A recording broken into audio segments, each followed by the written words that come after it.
নমস্কার বন্ধুগণ, আমি আবার আজকে এলাম একটা ছোট্ট ভিডিও নিয়ে। আজকে আমি এই বিষয় নিয়ে আলোচনা করব যে সাম্প্রতিককালে যে একটা এই জঘন্য ঘটনার বিচার পর্ব শেষ হলো এবং মূল অপরাধীর যে সাজা হলো, এই নিয়ে সমাজ মাধ্যম থেকে শুরু করে সমস্ত জনমানুষের মধ্যে একটা বিরূপ প্রতিক্রিয়া হয়েছে। আমি এর চুলচেরা বিশ্লেষণ করতে চাইছি না এবং এটা নিয়ে কোনো পক্ষ বিপক্ষ করতে চাইছি না, কিন্তু কিছু ক্রিটিক্যাল অ্যানালাইসিস করব, যেটা খুব সামান্য, সবার বোধগম্য একটা আলোচনা করব। আপনারা দয়া করে এই ভিডিওটা সম্পূর্ণ দেখবেন এবং ভালো লাগলে অবশ্যই শেয়ার করবেন। দেখুন, আমাদের ভারতীয় বিচার ব্যবস্থায় কোনো ক্রাইমের যখন বিচার হয়, সেখানে বিচারকের কিন্তু হাত পা বাঁধা থাকে। তদন্তকারী সংস্থা তারা যা ইনগ্রেডিয়েন্টস দেবে, চার্জশিটের মধ্যে যে বিষয়টা তুলে ধরবে তদন্তকারী সংস্থা, এবং তার উপর দাঁড়িয়ে অবশ্যই অভিযুক্তর কথা শুনতে হয়, কিন্তু মূল বিষয়টা কিন্তু তদন্তকারী সংস্থার উপর ডিপেন্ড করে। আমাদের ভারতবর্ষে কোয়াসি সিভিল বা ওরকম কোনো তদন্ত ব্যবস্থা নেই যেটা বিচারগ্রাহ্য হয়, যে আমাদেরকে কিন্তু সরকারি তদন্তকারী সংস্থার উপরই এই বিচার বা বিচারকের সিদ্ধান্ত কিন্তু তার উপর দাঁড়িয়েই হয়। এবারে আসুন আমরা এই যে সাম্প্রতিক যে ঘটনাটা ঘটলো এবং তার যে বিচারটা হয়ে গেল এবং রায় বেরোলো, এটা কিন্তু সম্পূর্ণত প্রথমে পুলিশ তদন্ত করলেও, এটা আমাদের পুলিশ বলতে আমাদের রাজ্য পুলিশ, কিন্তু এটার তদন্ত ভার কিন্তু পড়লো সিবিআই এর উপর। এখন আমরা জানতে চাইবো হোয়াট ইজ সিবিআই, এই সিবিআইটা কি? তো আমরা সবাই জানি, এটা আমাদের নতুন করে বলার কিছু নয়, যেটা আমরা এর ফুল ফর্মটা বলি যে সেন্ট্রাল ব্যুরো অফ ইনভেস্টিগেশন। এটা কিন্তু একটা প্রিমিয়ার তদন্তকারী সংস্থা এবং শুধু ভারতবর্ষ নয়, বলা হয় যে এটা পৃথিবীতে একটা শ্রেষ্ঠ তদন্তকারী সংস্থা। সেই হিসাবে এটার একটা সম্মান আছে। এটা কিন্তু আমাদের সিভিসি এবং লোকপালের অধীনে তাদের অ্যাসিস্ট্যান্স নিয়ে কাজ করে এবং তাদের অধীনে কাজ করে। আর আরেকটা বিষয় হলো, এটা একেবারে প্রধানমন্ত্রীর দপ্তর দ্বারা নিযুক্ত একটা সংস্থা, যেটা নাকি ফাংশনস করে department of personal, ministry of personal, pension, public grievances, government of India. এই টোটালটাই কিন্তু আমাদের প্রধানমন্ত্রীর দপ্তরের সঙ্গে যুক্ত।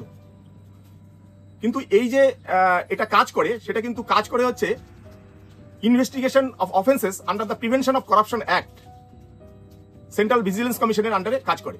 তা আমরা একটা জিনিস বুঝতে পারছি যে একেবারে পুরোপুরি প্রধানমন্ত্রীর দপ্তর, প্রধানমন্ত্রীর দ্বারা একটা কন্ট্রোল করা একটা পুলিশ এজেন্সি, যেটা এই প্রিমিয়ার। কিন্তু এটা দেখুন, ভাবতেও অবাক লাগছে যে এই তদন্তকারী সংস্থা আমাদের যে সাম্প্রতিক ঘটে যাওয়া যে একটা এত বড় হেইনিয়াস ঘটনা ঘটলো, যেখানে একটা তরুণী চিকিৎসক ছাত্রী হাসপাতালে ডিউটিকালীন তিনি নির্মম নৃশংসভাবে অত্যাচারিত হয়ে খুন হলেন।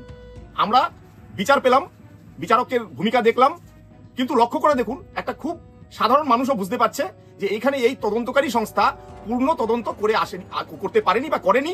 কেন করেনি, আমি এই ঘটনাটা নিয়ে আরো কিছু তথ্য আপনাদের দেব।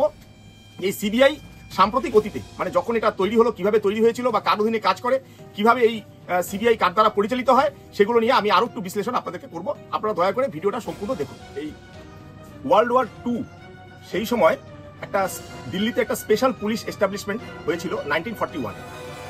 সেটা এই যে তৎকালীন একটা দুর্নীতি এবং প্রকিউরমেন্ট, যুদ্ধকালীন সরঞ্জাম কেনার প্রকিউরমেন্টের দুর্নীতি এবং নানাবিধ সরকারি দুর্নীতি এবং করাপশনের বিরুদ্ধে এটা একটা তৈরি হয়েছিল। এটা কিন্তু ব্রিটিশ আইন, ব্রিটিশের সময় এটা হয়েছিল।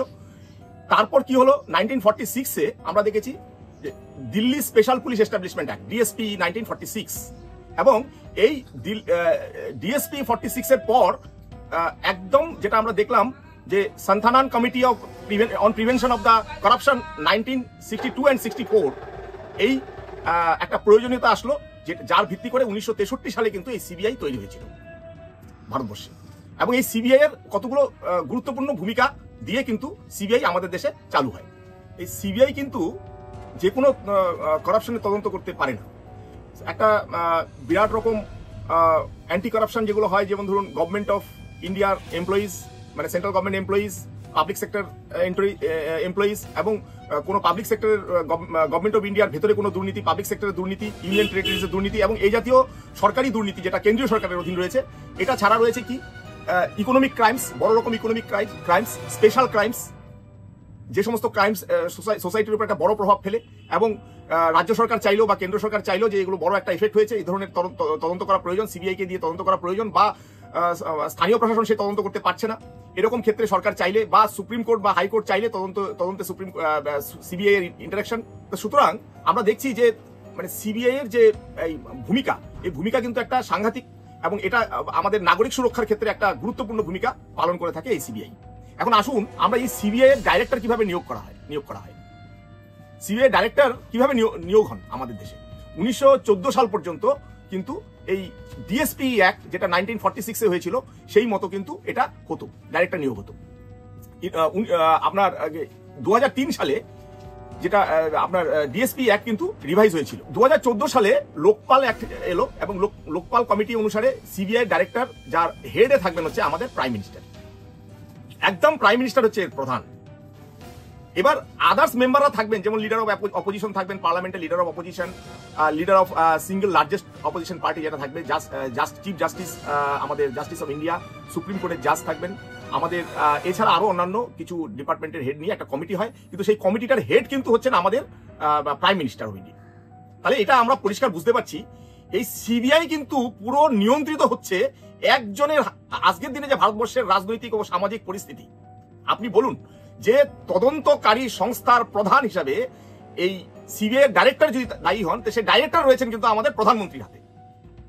এবার দেখুন, এই যে সিবিআই যেহেতু আমাদের প্রধানমন্ত্রীর একেবারে কন্ট্রোলে রয়েছেন, এবার এটা লক্ষ্য করা গেছে বিগত ভারতের যে স্বাধীনতার পরবর্তী সময়ে বিভিন্ন সময়ে আমরা লক্ষ্য করেছি যে পলিটিক্যাল ইন্টারফারেন্স কিন্তু সিবিআই এর উপর চলে সবসময়। আমরা সাম্প্রতিক অতীতেও দেখেছি যে ক্ষমতাসীন দল তারা কিন্তু এই যে কোনো ব্যাপারে বিপক্ষের অন্যান্য বিরোধী দলগুলোকে শায়েস্তা করার জন্য সবসময় সিবিআই লেলিয়ে দিচ্ছে। এটাকে বলা হচ্ছে পলিটিক্যাল ইন্টারফারেন্স। তো সিবিআই এর উপরে একটা পলিটিক্যাল ইন্টারফারেন্স আমরা দেখেছি। তারপর যেটা রয়েছে ডিলেইড ইনভেস্টিগেশনস। এই ডিলেইড ইনভেস্টিগেশনস নিয়ে আমি পরবর্তী একটা ভিডিও করব। আমি ব্যক্তিগতভাবে খুব ভুক্তভোগী, যদিও এই আলোচনার মধ্যে এটা আনতে চাই না, তবে একটু আঁচ দিতে চাই যে আমার ব্যক্তি জীবনে আমি একটা সিবিআই এর আমি অভিযুক্ত হিসেবে নয়, মাফ করবেন, আমি একটা কেন্দ্রীয় সরকারের অফিসারের বিরুদ্ধে ট্র্যাপ মামলা করেছিলাম, অর্থাৎ ঘুষ কাণ্ডে সেই সিবিআই এর দ্বারা তাকে ধরা হয়েছিল। আমি যেহেতু আদালতে এখনো বিচারাধীন বিষয়টা রয়েছে, আমি এটা নিয়ে বিস্তারিত আলোচনা এখানে করতে পারবো না, কেসের ডিটেল দিতে পারবো না। যদি সময় হয় আমি নিশ্চয়ই বলবো। কিন্তু আমি দেখেছি 2009 সালে ঘটে যাওয়া মামলা আজ অব্দি 2024 সাল চলছে, শেষ হয়ে গেছে 2025, তার বিন্দু মাত্র তদন্ত এগোয়নি। অথচ রেড হ্যান্ডেড তাকে আমি তার প্রধান সাক্ষী হিসেবে সেখানে আজও সাক্ষী দিতে যাই। তো এই যে এটা বলবো যে ডিলেড ইনভেস্টিগেশনস, এটা সিবিআই এর একটা বিশেষ ভূমিকা। আপনি লক্ষ্য করে দেখবেন, আমি পরবর্তীকালে এই কেসগুলো ডিটেল দেখাবো যে মানে আমাদের বেশি দূর যেতে হবে না। আমাদের শান্তিনিকেতনে যে নোবেল চুরি হলো, রবীন্দ্রনাথ ঠাকুরের নোবেল চুরি মামলাটা আপনারা দেখলেনই তো, ওটা কি হলো।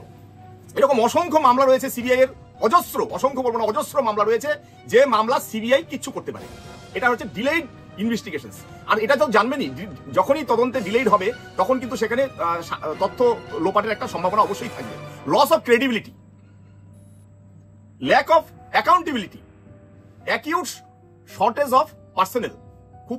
খুব যে দক্ষ অফিসার এই সিবিআইতে রয়েছে সেটা আমরা তদন্তের অভিমুখগুলো দেখলেই কিন্তু বুঝতে পারবো। সেটা আমরা সাম্প্রতিক যে ঘটনাটা ঘটলো, আপনারা জনগণ যারা বাঙালি জনগণ যারা একটু খবরে নজর রাখছেন দেখেছেন, যেটা আমি আগের ভিডিওতেও বলেছি, এই যে সাম্প্রতিক ঘটে যাওয়া অপরাধটা, এটার ব্যাক ক্যালকুলেশন করে কিন্তু খুব সহজেই মূল অভিযুক্তদের ধরে ফেলা যেত। কিন্তু এটা দৃশ্যত খুবই স্পষ্ট, এখানে বিচার বিভাগের কিছু করণীয় নেই, বিচার বিভাগের হাত পা বাঁধা। কারণ সঞ্জয় বিচার বিভাগের সামনে, বিচারকের সামনে যে তথ্য প্রমাণ আনা হয়েছে সিবিআই কর্তৃক, তার বাইরে বিচার বিভাগের কিচ্ছু করার নেই। কিন্তু এই যে অশ্বডিম্ব প্রসব করলেন আমাদের সিবিআই বিচারকের সামনে, আমাকে এই খারাপ ভাষাটা প্রয়োগ করতে হলো, এই অশ্বডিম্বের দ্বারা আজকে এই সঞ্জয় রায়ের আমরা দেখলাম, একমাত্র সঞ্জয় রায়ের এখানে অভিযুক্ত অপরাধী হিসেবে প্রমাণ হলো এবং তার সাজা হলো। সাজা যা হয়েছে, ফাঁসি হোক যাবজ্জীবন হোক, এটা নিয়ে আমার এই ভিডিওর আলোচনার বিষয় নয়, আমি ওই বিষয়তে চাইছি না। কিন্তু এটা সত্য যে এই পুরো ঘটনাটা, এই ক্রাইমটা কিন্তু সঠিক তদন্ত এবং সঠিক ঘটনা কিন্তু আমরা দেখিনি, এবং নির্যাতিতা কিন্তু তার সঠিক বিচার পাননি। বেশি দিন হয়নি, আপনারা দেখবেন খবরের কাগজে যারা একটু পড়েন, আরশি মার্ডার কেস, কিচ্ছু করতে পারেনি সিবিআই। সিবিআই কিচ্ছু করতে পারেনি। হাওয়ালা স্ক্যান্ডাল, যেটা 1991 সালে ঘটে গেছে, সিবিআই কিচ্ছু করতে পারেনি। প্রিয়দর্শিনী মাটু মার্ডার কেস, কিচ্ছু করতে পারেনি। এবং যে জাজমেন্ট হয়েছে, কিছু লাভ হয়নি, বেকার সিবিআই তদন্ত হয়েছে ওখানে। সিস্টার অভয়া কেস আপনি জানেন যে 1992 সালে ঘটে যাওয়া একটা নৃশংস ঘটনা ঘটেছিল, সিস্টার অভয়া। সোহরাবুদ্দিন কেস, কিচ্ছু করতে পারেনি। সন সিং ক্যাথওয়াল case,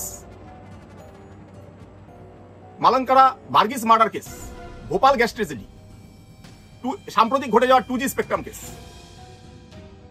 Indian coal allocation case, এগুলোতে সিবিআই তদন্ত একেবারে নিষ্ফলা প্রমাণিত হয়েছে। এবং প্রত্যেকটা ক্ষেত্রে দেখা গেছে 2008 সালে ঘটে যাওয়া নয়ডাতে ডবল মার্ডার কেস, 1913 সালে আমাদের বাঙালির গর্ব ট্যাগর রবীন্দ্রনাথ ঠাকুর নোবেল পুরস্কার পেয়েছেন, শান্তিনিকেতনে তার ওখান থেকে নোবেল চুরি হয়ে যায়, সেটা। এইসব সব ক্ষেত্রে সিবিআই ব্যর্থ হয়েছে। আজকে যে ঘটনাটা এখানে ঘটেছে রাজ্যি করে, এটা পুলিশের নখদর্পণে, রাজ্য সরকারের নখদর্পণে। রাজ্য সরকার পুরোপুরি জানেন, সিবিআইও পুরোপুরি জানেন, শুধু জানি না আমরা। কারণ এটার উপরে একটা সাংঘাতিক রকমের রাজনৈতিক খেলা চলছে, যে রাজনৈতিক খেলার মাধ্যমে এই সিবিআই তদন্তের মাধ্যমে একটা আই ওয়াশ হচ্ছে, সুপ্রিম কোর্টের ইনভলভমেন্টের মাধ্যমে জনগণকে বোকা বানানো হয়েছে, যে অপরাধীকে সাজা দেওয়া হলো, এটা একটা পুরোপুরি মানুষকে বোকা বানানো আই ওয়াশ। আমি একদম বলবো নিশ্চয়ই সে জঘন্যতম অপরাধী, কিন্তু তিনি একাই যে অপরাধী তা নয়, তার সঙ্গে যুক্ত রয়েছেন যারা, তারা কিন্তু পর্দার আড়ালে থেকে মুচকি হাসি হাসছেন। এবং এত কোটি মানুষ যারা আমরা ভারতবাসী, তারা কিন্তু আমরা সবাই আজকে বোকা হয়ে গেল।